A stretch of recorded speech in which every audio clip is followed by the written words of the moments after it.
ye diɲɛ lamini aw ma kɛ ɲabaga tiɲɛ radio Clairou tɔgɔ ye diɲɛ labɔ ku tɔgɔ ye diɲɛ lamini Clairou tɔgɔ ye diɲɛ lamini a tɔgɔ ye diɲɛ labɔ jelidenw tigi tɔgɔ ye diɲɛ lamini aw ma kɛ ɲabaga tiɲɛ radio Clairou tɔgɔ ye diɲɛ labɔ. Totalement Malitel vous donne l'heure. Il est 7 heures. Le sport, les infos, la musique, l'actualité, de tout amuser et servir à chaud pour vous sur Radio Clairou.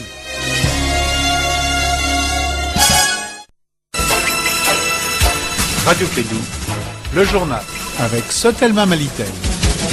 Mesdames et messieurs, fidèles auditeurs, ainsi que sur le Clairou matinal, sur l'ensemble du réseau, quel que soit le continent et quel que soit le moment et l'heure, on vous dit bonjour et merci d'avoir fait le choix. On vous rappelle que nous sommes aujourd'hui lundi, 8 avril l'an 2019, qu'il est 7h en temps universel, que vous allez être informés. Nous sommes au Mali, en Afrique occidentale, la capitale c'est Bamako, nous sommes à la cité du Niger. Voici Clairou pour vous. Il s'appelle Bakary Sékou Cissé. Il est le présentateur de ce matin. Bakary, bonjour, bienvenue et très bonne semaine.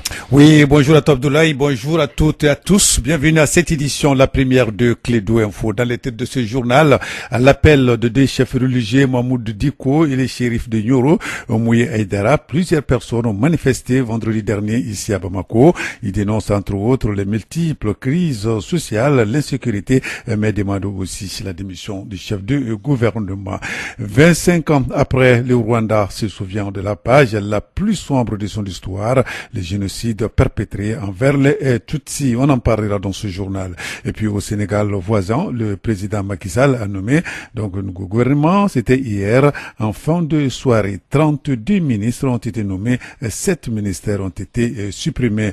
Sport, football féminin, le Mali, après sa victoire 3-1 ici face aux Marocains hier, les Aiglons ont tenu un échec les Marocains à domicile 2 buts partout et se qualifient pour le second tour des éliminatoires des Jeux Olympiques.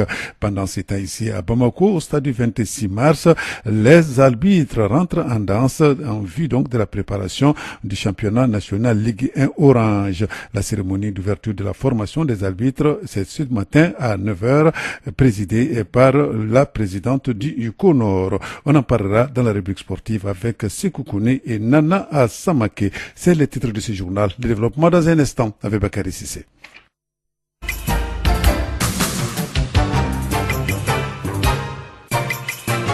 Aujourd'hui, nous sommes le lundi 8 avril 2019, la première session d'information de Clairou Info. Plusieurs personnes ont manifesté vendredi ici à Bamako à l'appel de deux chefs religieux, Mahmoud Diko, les shérifs de Nioro, Mouye Aïdara.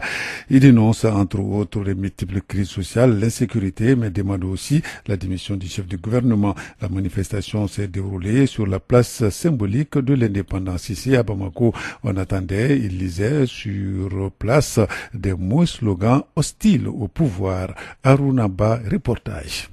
C'est une foule très en colère qui manifestait autour du monument de l'indépendance et ses différentes voies d'accès. À chacun son lot de doléances. Avant il y avait des problèmes au nord, maintenant ils ont amené les problèmes au centre. Et puis on ne veut plus aussi ce gouvernement, on a besoin que Boubé et la garde dégagée. Parce que le Mali, on connaît toujours, on est solidarité, on est fraternité. Mais actuellement il veut amener la division entre nous, parce qu'entre les Dorons et le PEL, il n'y a jamais eu de problème. Maintenant ils ont amené d'autres gens étrangers pour essayer d'amener les problèmes dans le pays. Parce que c'est ça que le peuple avait décidé pour choisir Ibeka pour la paix et la stabilité. Mais actuellement il y en a marre, il y en a les problèmes partout, gauche et à droite. Aujourd'hui je suis là parce que je suis un simple Malien. Je suis là parce que je suis un citoyen malien. Je suis là aujourd'hui parce que je suis indigné. Je suis là aujourd'hui parce que je suis maître libre. Je suis là aujourd'hui parce que je veux sauver mon pays.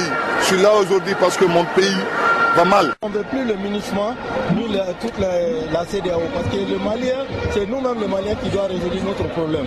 Parce qu'actuellement, ils ont amené des gens entre nous qui commencent à jouer les pompiers. Ils allument les feux, après ils vont jouer aux pompiers. Vraiment, on en a marre. Je m'appelle Issa Kaonjim, je suis le porte-parole du très respecté Lima Mahmoud Diko. c'est le peuple qui a décidé de sortir. Ce que vous voyez, ça c'est le peuple. Le peuple est sorti pour dire que nous sommes un peuple d'une grande civilisation faite de tolérance et de vivre ensemble. Et l'acceptation de l'autre dans sa différence. Aujourd'hui, on soupçonne le Mali d'être un pays qui se tend vers le génocide. Alors qu'en réalité, ce n'est que la résultante d'une mauvaise gouvernance de décennies. Et le peuple s'est mis ensemble pour dire que nous sommes tous des peuples, des Dogono, des Bambara et autres ethnies du Mali. Le Mali est un pays légendairement tolérant. Et aujourd'hui, subitement, on se pose la question comment le pays s'embrase entre des ethnies depuis la nuit des temps vivant ensemble. Trouvez que tous les composants du peuple malien sont là pour dire que nous sommes des Maliens, nous sommes pour la démocratie, pour la liberté, pour le vivre ensemble, mais nous exigeons la bonne gouvernance. Aujourd'hui, le régime du président Ibrahim Boubacar Keïta est décrié. Son premier ministre est incapable de résoudre les problèmes du peuple. Ibeka doit accepter la volonté du peuple, qui est le changement démocratique et la transparence dans la gestion des affaires. La manifestation a pris fin aux environs de 16 heures sans incident majeur, hormis quelques tirs de gaz lacrymogènes aux alentours de la résidence du chef du gouvernement, Soumelou Boubei Maïga. Merci Arunaba pour ce reportage. Au lendemain de cette manifestation, le président de la République, Ibrahim Boubacar Keïta, a rencontré dans l'après-midi de samedi le bureau national de l'Imama, Ligue des imams du Mali, dirigé par son président El Hadj Fodé Sissé. Les échanges ont porté sur la situation sécuritaire actuelle du pays et la dégradation des mœurs dans un moment difficile que traverse le Mali. L'Imama a affirmé son soutien total au président de la République et lui a rassuré de ses bénédictions et prières pour ramener la paix et la quiétude rapidement au Mali. À l'issue de la rencontre, le président de la République, Ibeka, s'est exprimé devant ses invités et pour les remercier.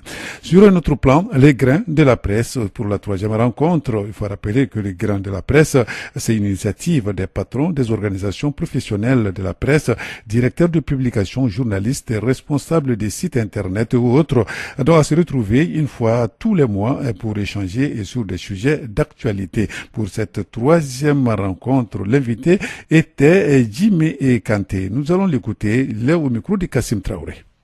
Sincèrement, je ne sais quoi dire et tellement j'ai été ému et que ma modeste personne soit désignée comme invité d'honneur vraiment d'une telle rencontre. C'est extraordinaire et je ne peux que remercier vraiment les journalistes maliens et les initiateurs de cette activité. C'est-à-dire que vous êtes en train de faire quelque chose d'extraordinaire, d'inimaginable. Vous êtes en train de bâtir le Mali nouveau.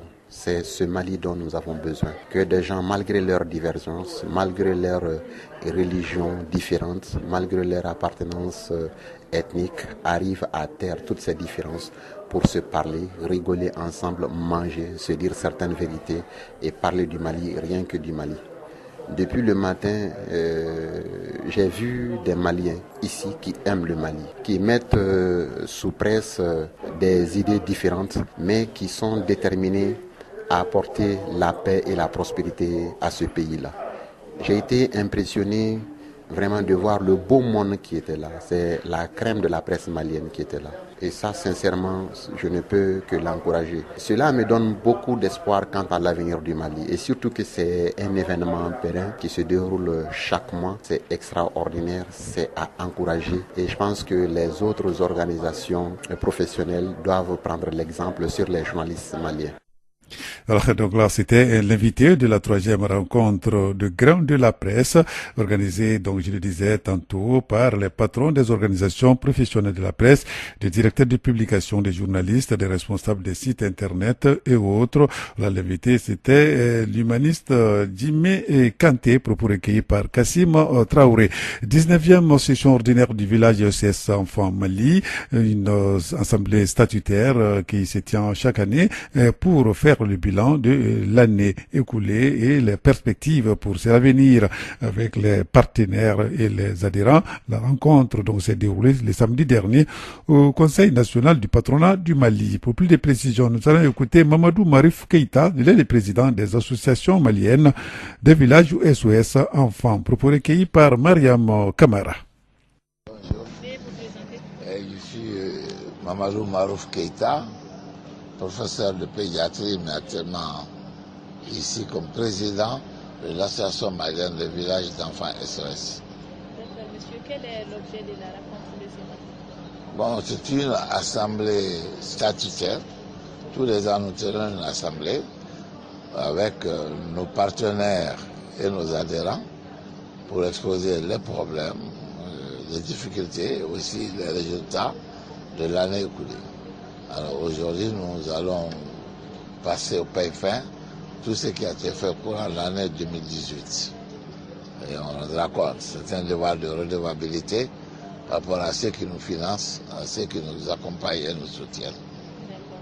Pour l'année 2018, quelles ont été les différentes activités menées? L'année 2018, c'est une année, disons, c'est une année difficile, parce que nous avons une réorientation de la politique de la Fédération internationale. D'abord, nous avons les écoles qu'il faut réorienter, faire des réformes pour tendre vers l'autonomie. Ah.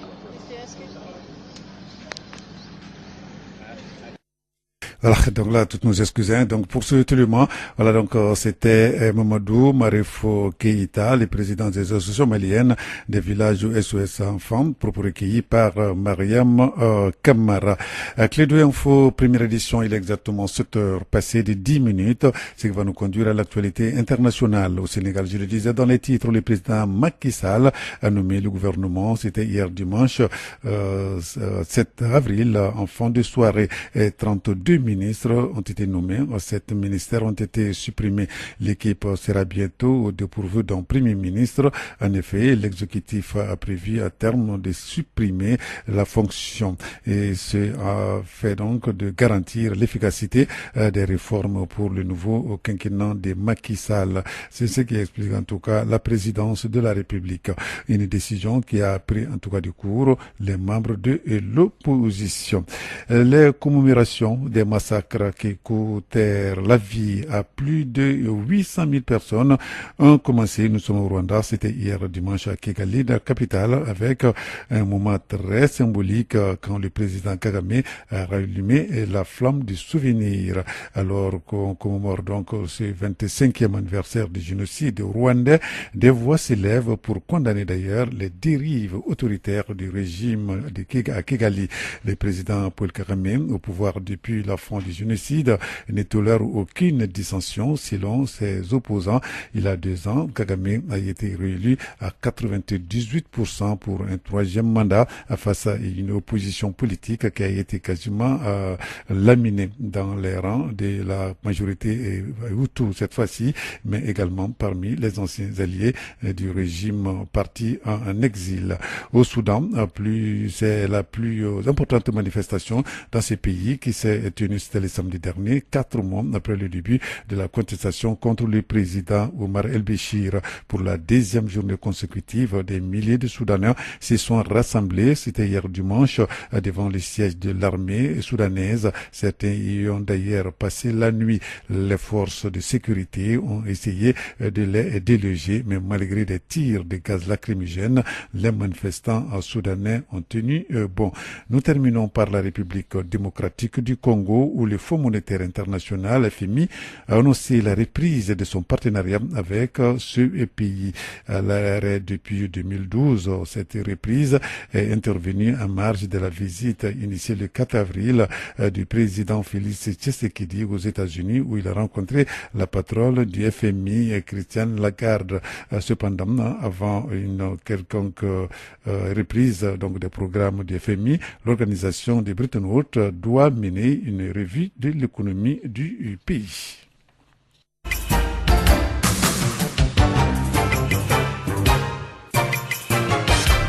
La page invitée de ce journal, nous allons revenir sur la 3e rencontre du Grand de la Presse qui s'est tenue hier dimanche. Et pendant plus de 5 heures d'horloge, des confrères ont discuté des sujets brillants de l'actualité malienne. Pour en parler, nous avons comme invité Modibo Fofana. Il est membre du Grand de la Presse. Il répond aux questions de Kassim Traoré. Modibo Fofana, bonjour. Bonjour, monsieur Traoré. Vous êtes journaliste malien et vous faites partie du Grain de la Presse. Quelle est cette initiative du Grain de la Presse? L'initiative du Grain de la Presse, je pense que part de notre traditionnel grain. Au Mali, il y a une spécificité, ça c'est les grains. Les catégories d'âge se réunissent, généralement entre les jeunes. Mais si on parle des grains, souvent il n'y a pas d'âge. Grand frère, petit frère, tout le monde se retrouve. C'est à partir de cette traditionnelle valeur sociétale, nous on a mis en place ce qu'on appelle les grains de la presse, qui est mensuel. C'est vrai, c'était à partir d'un baptême du confrère Sédou Oumar Traoré. Il y a eu des gens de bonne volonté qui ont décidé que les jeunes journalistes se réunissent régulièrement, chaque mois au moins, pour qu'on puisse échanger. Mais les grains, à sa manière traditionnelle, peut résoudre beaucoup de problèmes. Et ça peut être aussi une manière aussi essayer de contrôler certains journalistes qui font des dérapages déontologiques. Donc, l'actualité, c'était ce grand rassemblement de l'imam Mahmoud Dicko, et surtout le meeting du shérif Ousmane Madane Aïdara. Parlons d'abord de la marche ou du rassemblement. Est-ce que vous l'avez abordé? Aujourd'hui, l'actualité même du grain entre nous, c'était les meetings, les géants meetings de Mahmoud Dicko, qui a mobilisé près d'1 million de personnes, des Maliens. Le vendredi dernier, c'était une marée humaine dans la rue de Bamako. Chacun a donné son point de vue au niveau des grains ici. Il y avait des pros, il y avait des anti. Mais à l'ensemble, ce qu'on a pu quand même tirer comme conclusion au niveau des grains ici, la grande mobilisation de Mahmoud Dicko, c'est une alerte. C'est une alerte pour le Mali, c'est une alerte pour le président de la République, de dire au président de la République que c'est les Maliens qui ont exprimé leur mécontentement. Et aujourd'hui, le président de la République doit instaurer les dialogues. Et ce meeting doit être aussi un appel à la communauté internationale même de revoir l'accord. De revoir l'accord parce qu'aujourd'hui, l'application de l'accord pose des problèmes. L'aménagement qui est là pour protéger les civils, chaque jour les civils meurent. Mais est-ce que vous pensez que le président va écouter? Est-ce que vous pensez que IBK sera cette fois-ci audacieux? Merci pour cette question. Et je pense que cette fois-ci, IBK sera audacieux parce que, comme on l'a dit, si Mahmoud Dicko se fâche, c'est tout un gouvernement qui tremble. Le président de la République, dans son adresse hier à l'endroit des imams, certes, il a dit que la grande mobilisation, ça peut nuire un peu nos partenaires qui sont l'aménagement, Force Barkhane, ainsi de suite. Mais d'habitude, si on fait s'il y a des manifestations comme ça, le président de la République, souvent, il y répond de façon ironique. Mais après cette grande mobilisation, on voit un président de la République glacial, un président de la République qui est un peu flexible devant les leaders religieux. Et moi, je suis sûr et certain que dans les jours à venir, mais dans les semaines prochaines, il peut y avoir une grande décision pour un réaménagement gouvernemental. Parce que je pense qu'avec cette grande mobilisation, une alerte a été donnée à la communauté internationale qui peut faire même pression sur le président de la République de revoir aujourd'hui sa gouvernance, de revoir même la position de l'aménagement. Disons, à côté de ce grand meeting, il y a eu aussi cette rencontre. Est-ce que c'est pour contrebalancer? Oui, aujourd'hui, le grand meeting de Aïdara, je ne dirais pas que c'est pour contrebalancer les géants meetings de Mahmoud Dicko. Parce que si on voit les messages des deux grandes personnalités religieuses au Mali, ils ont tous soufflé dans la même trompette. Mahmoud Dicko, dans son adresse, il a appelé les peuples de ne pas se venger au Dogon. Il a appelé aussi au Dogon de se désarmer et aller à la solution. Et il a lancé un message fort au président de la République d'écouter le peuple. Je pense que dans la même optique, Aïdara aussi a prêché dans le même sens. Il a prêché à l'apaisement. Il a demandé au président de la République d'ouvrir les dialogues aussi à l'opposition. Autrement dit, de tendre la main à l'opposition. Moi, je dirais que les deux religieux aujourd'hui ont montré à l'opinion publique leur degré de soucis pour le pays et ils souffrent dans la même trompette. Franchement, ce n'est pas une guerre entre les religieux, mais ensemble, ils se complètent. Merci beaucoup. Merci. Alors, donc là, c'était l'invité de Clédou Matin, monsieur Modibo Fofana, notre confrère. Il a participé donc à la 3e rencontre du Grand de la presse. D'ailleurs, il est donc membre de ce grand. Il est interrogé par Kassim Traoré. Ce qui m'a fait en cette édition, la première de Clédou Info. Merci de l'avoir suivi. Restez avec nous dans un instant à 7h20 plus précisément. Nous allons recevoir Elect pour la chronique du jour. Radio Clédou, le journal avec Sotelma Malitel.